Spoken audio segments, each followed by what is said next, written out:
As far as making the perfect cake for a bride and groom, it's all about what they're looking for and what they want to present to their guests on the table. And the wedding cake should absolutely portray their personality and their likes and dislikes, the overall feel of the wedding, how they want that night to go. Some folks want it to be very classy, very traditional. Others want it to be very fun and festive. I've done cakes where the cake was in the shape of a honey beehive.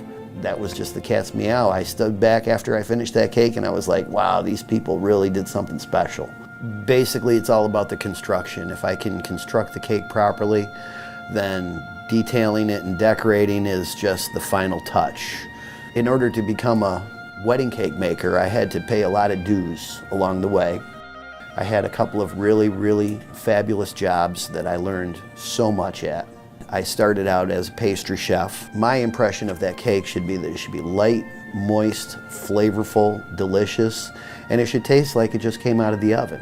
Well, when folks call me on the phone to inquire about the process, the first thing I do is invite them in so that they can look at my pictures of work that I've done in the past. Then I bring the cake samples out and they enjoy cake, and I leave them be so that I actually serve them as if we're in a restaurant. And then the process basically just unfolds from there. Based on my experience and based on their questions, we come up with something that they're going to like and they're going to want to show their guests. Generally encourage people to mix it up and serve 2 or even 3 different varieties. Each of the tiers can be baked as a different flavor and have a different filling.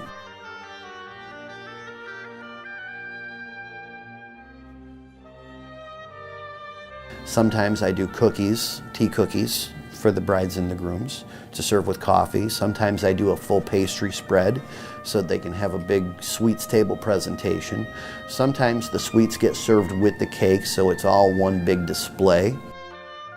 When I get my thank you cards in the mail, generally speaking, the comments are that, yeah, it looked great, but it was so delicious that people are still talking about it, even if it's maybe 3, 4, 5, 6, 7 years later.